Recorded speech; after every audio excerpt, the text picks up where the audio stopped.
출발했습니다. 2부의 첫 번째 코너는 잘 채운 뉴스 정채원입니다. 잘 채운 뉴스에 정채원 씨 오셨어요. 어서 어서 오세요. 오세요. 네, 반갑습니다. 네, 첫 번째 소식입니다. 이스라엘과 이란의 무력 충돌이 벌써 나흘째네요. 네, 그렇습니다. 원래는 뭐 새벽이나 이른 오전 시간대에 공격하던 양측인데 이젠 밤낮 없이 뭐 대낮 또 저녁에도 미사일 공방을 벌이고 있는데요. 뭐 이란 수도 테헤란 도심에서도 폭발음이 들렸고요. 네. 외무부 건물도 타격을 받은 걸로 어머나. 전해졌습니다. 네. 이에 맞서서 이란도 미사일을 발사하면서 이스라엘의 뭐 텔아비브와 예루살렘, 하이파 등의 도시가 공습을 네. 받았고요. 네. 이렇게 두 나라의 충돌이 점점 더 격화하면서 인명 피해도 계속 늘어나는 중인데요. 이스라엘은 공습 사흘째 오전까지는 최소 13명 사망, 380명이 부상을 당했다고 집계했고요. 네. 현지 시각으로 16일 오전에는 이란의 미사일 로켓 공격으로 부상자 29명을 병원으로 이송했다고 밝혔습니다. 네. 한편 이란 보건당국은 이스라엘의 공격으로 사흘 동안 224명이 사망했다고 밝혔는데 네. 네. AP통신은 최소 400명 넘게 사망했다.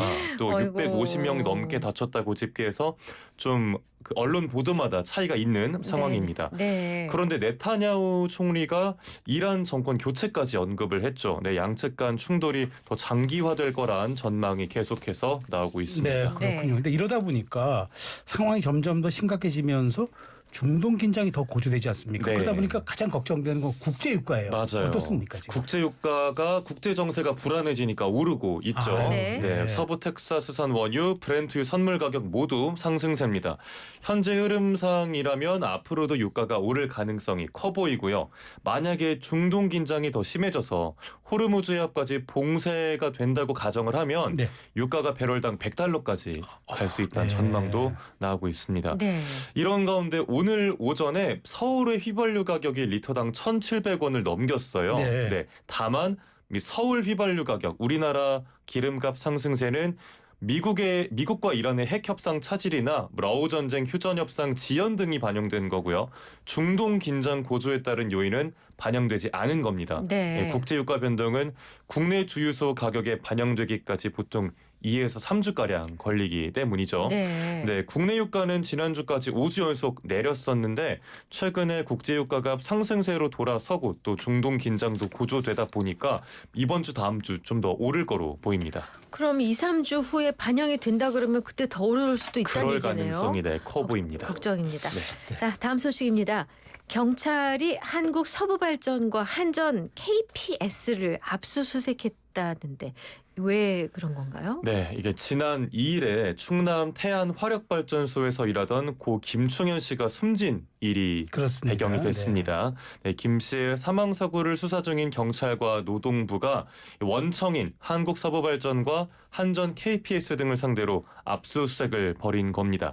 네, 경찰은 원청의 작업 지시가 있었는지 또 산업안전보건법이나 중대재해처벌법, 업무상 과실치사 위반 여부 등이 있었는지를 조사하고 있습니다. 네. 네, 노동부 관계자는 이번 수사를 철저하고 신속하게 진행하겠다고 밝혔고요.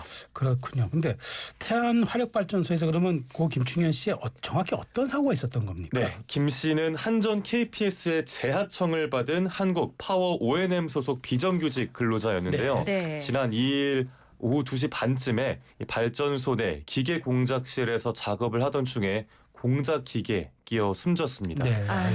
네, 경찰 조사 결과 작업 도중 김 씨의 옷과 팔이 기계 회전체에 빨려 들어가면서 이 회전하려는 쇳덩이와 기계 부품 등에 맞아서 숨진 걸로 보인다고 합니다.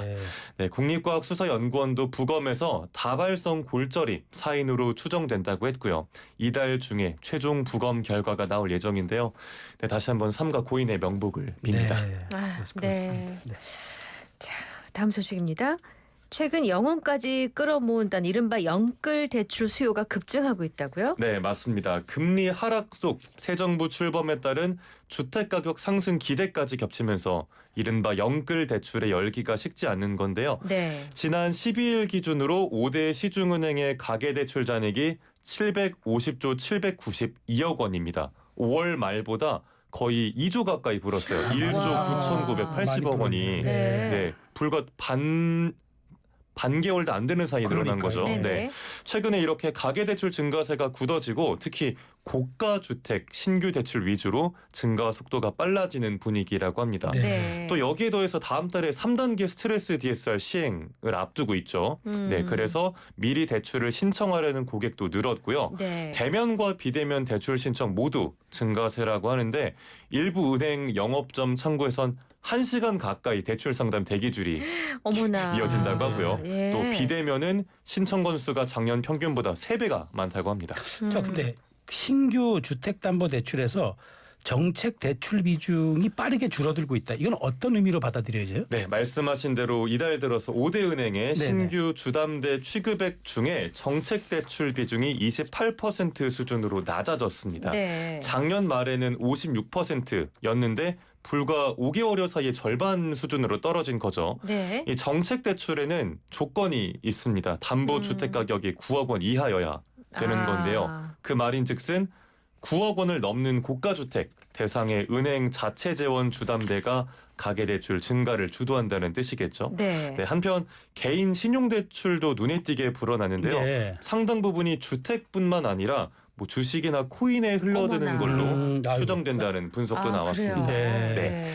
한국은행은 7월에서 8월까지는 가계대출 증가세가 이어질 걸로 전망하고 있는데요. 네. 금융당국이 오늘 국내 은행들 대출 담당 부행장들을 긴급 소집해서 간담회를 열기도 했죠. 네. 이 자리에서 더 엄격한 대출 조이기에 나선 걸로 보입니다. 네. 그렇군요. 자, 다음 소식입니다. 카트를 끌고 약을 쇼핑할 수 있는 창고형 약국이 문을 열었어요. 네, 경기 성남시에서 지난 11일에 영업을 시작했는데요. 이 내부 사진을 보니까 뭐 코스트코나 트레이더스 같은 창고형 할인 매장이 아닌가 생각이 드는 규모더라고요. 그래요? 네, 일반 의약품부터 건강기능식품 등 총 2,500여 개 품목을 창고에 쌓아두고 판매하는데요. 세상에. 네, 소비자들이 카트를 끌고 천천히 둘러보면서 휴대폰으로 가격도 비교해가면서 쇼핑을 할 수가 있는 겁니다. 이야, 네. 네. 새로운 풍속인데. 그러니까요. 네. 뭐 진통제나 연고류는 일반 약국보다 저렴하다고 하고요. 네. 다만 처방전이 필요한 전문 의약품은 아직 취급하지 않고 있습니다. 당연히요. 네. 네. 그리고 매장 안에는 고객 요청에 따라서 제품을 설명하고 추천해주는 약사와 직원도 있어서 고객이 상담을 받을 수 있다고 하네요. 네. 좀 신기하긴 한데 그런데 이제 이 주변 상권에 있는 약사들은 이건 우리가 침해받는다고 대단히 그렇죠. 반발할 것 같은데 그렇죠. 어떻습니까? 맞습니다. 말씀해주신 그대로입니다. 네. 경기도 약사회는 대응 TF를 따로 꾸리는 등 이 약사 사회가 반대 목소리를 내고 있습니다. 네. 과도한 의약품 쇼핑을 조장하고 또 인근 상권을 빨아들일 거란 입장인데요. 네. 그래서 보건복지부에도 해당 약국과 관련된 민원이 다수가 접수가 됐고요. 네. 하지만 복지부는 이 약국이 약사의 상담을 받을 수 있기 때문에 약사법을 위반한 사항은 아직 없다고 보고 있습니다. 네. 그리고 제약업계에서는 이런 창고형 약국의 등장을 두고 해외에서 흔한 드러그스토어처럼 운영이 될 수 있을지 주목하는 상황이고요. 우리 근데- 드럭스토어 있잖아요. 올땡 네, 이런 근데 거. 그보다 더 이제 의약품 쪽으로 특화된 도매 드럭스토어. 네. 아니 근데 지금 건물이 들어서서 오픈을 했는데 네. 이때까지 주변의 약국들은 몰랐다는 거예요. 이게 이제사. 오늘이 16일이잖아요. 네. 이제 네. 오픈한 지 5일 됐습니다. 그러니까 예, 건물이 11일에. 사전에 들어서고 몰랐구나. 이게 어떤 아. 용도로 쓰인다는 걸 알았다면 네. 먼저 대응을 하셨을 텐데 하는 생각이 네, 들었는데 네, 소비자 입장에서는 사실 뭐 싸게 사고 좋죠. 그러니까요. 그렇죠. 네. 좀 이렇게 지각 변동이 업계에서 일어나는 것 같네요. 자, 이제 마지막 소식입니다.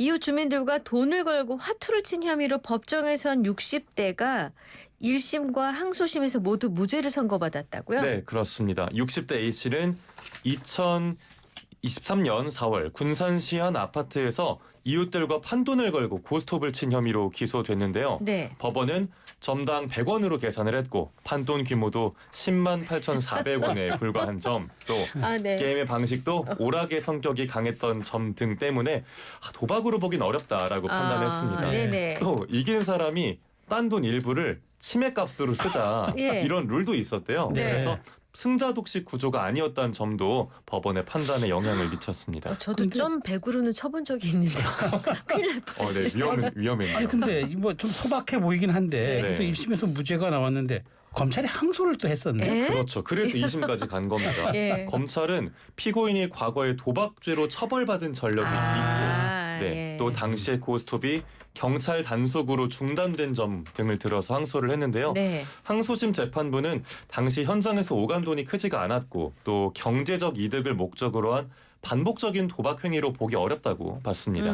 네, 결국 법원이 1심 판결을 유지하면서 피고인의 무죄를 재확인했습니다.